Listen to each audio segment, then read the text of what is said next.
ലോകത്തിലെ ഏറ്റവും ധനികനായ ബിൽഗേറ്റ്സിനോട് ഒരിക്കൽ ആരോ ചോദിച്ചു, ലോകത്തിൽ നിങ്ങളെക്കാൾ ധനികൻ ആരെങ്കിലുമുണ്ടോ? ബിൽഗേറ്റ്സ് മറുപടി പറഞ്ഞു, അതെ, എന്നേക്കാൾ സമ്പന്നനായ ഒരാളുണ്ട്. പിന്നെ ബിൽഗേറ്റ്സ് ഒരു കഥ പറഞ്ഞു. ഞാൻ പണക്കാരനും പ്രശസ്തനുമല്ലാതിരുന്ന സമയത്തായിരുന്നു അത്. ഞാൻ ന്യൂയോർക്ക് എയർപോർട്ടിൽ ഇരിക്കുമ്പോൾ ഒരു പത്രക്കച്ചവടക്കാരനെ കണ്ടു. എനിക്ക് ഒരു പത്രം വാങ്ങാൻ ആഗ്രഹമുണ്ടായിരുന്നു. പക്ഷേ എൻ്റെ കയ്യിൽ അതിനു വേണ്ടത്ര ചേഞ്ച് ഇല്ലായിരുന്നു. അതിനാൽ ഞാൻ അത് വാങ്ങുകയും തിരികെ അദ്ദേഹത്തിന് നൽകുകയും ചെയ്യാം എന്ന് വിചാരിച്ചു. എൻ്റെ കയ്യിൽ വേണ്ടത്ര ചേഞ്ച് ഇല്ലെന്ന് ഞാൻ അദ്ദേഹത്തോട് പറഞ്ഞു. കച്ചവടക്കാരൻ പറഞ്ഞു, ഞാനിത് നിങ്ങൾക്ക് സൗജന്യമായി നൽകുന്നു. അയാളുടെ നിർബന്ധത്തിന് വഴങ്ങി ഞാൻ പത്രമെടുത്തു. യാദൃശ്ചികമായി 2-3 മാസങ്ങൾക്ക് ശേഷം ഞാൻ അതേ വിമാനത്താവളത്തിൽ വന്നിറങ്ങി. എൻ്റെ കയ്യിൽ അന്നും പേപ്പർ മേടിക്കുവാനുള്ള ചേഞ്ച് ഇല്ലായിരുന്നു. കച്ചവടക്കാരൻ എനിക്ക് വീണ്ടും പത്രം വാഗ്ദാനം ചെയ്തു. ഞാനത് നിരസിച്ചു. ഇന്നും എൻ്റെ കയ്യിൽ ചേഞ്ച് ഇല്ലാത്തതിനാൽ എനിക്കതെടുക്കുവാൻ കഴിയില്ലെന്ന് പറഞ്ഞു. അയാൾ പറഞ്ഞു, നിങ്ങൾക്കിതെടുക്കാം. ഇത് എൻ്റെ ലാഭത്തിൽ നിന്ന് പങ്കിടുന്നു. എനിക്കിതുകൊണ്ട് നഷ്ടമുണ്ടാകുകയില്ല. ഞാൻ പത്രമെടുത്തു. 19 വർഷത്തിനു ശേഷം ഞാൻ പ്രശസ്തനും ആളുകൾക്ക് അറിയപ്പെട്ടവനുമായി.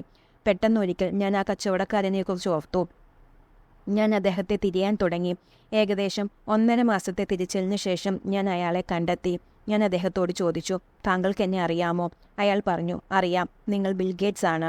ഞാൻ അദ്ദേഹത്തോട് വീണ്ടും ചോദിച്ചു, ഒരിക്കൽ നിങ്ങൾ എനിക്ക് പത്രം സൗജന്യമായി തന്നത് ഓർക്കുന്നുണ്ടോ? കച്ചവടക്കാരൻ പറഞ്ഞു, അതെ, ഞാൻ ഓർക്കുന്നു.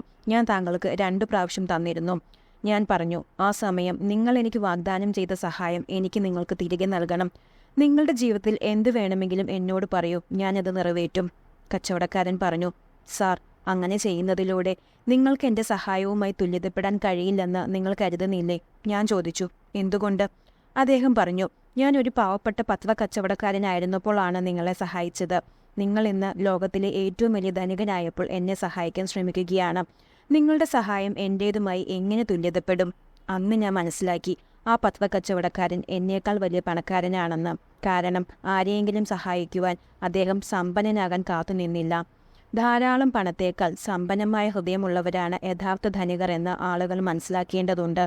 മറ്റുള്ളവരെ സഹായിക്കാൻ സമ്പന്നമായ ഹൃദയമുണ്ടായിരിക്കേണ്ടത് വളരെ പ്രധാനമാണ്.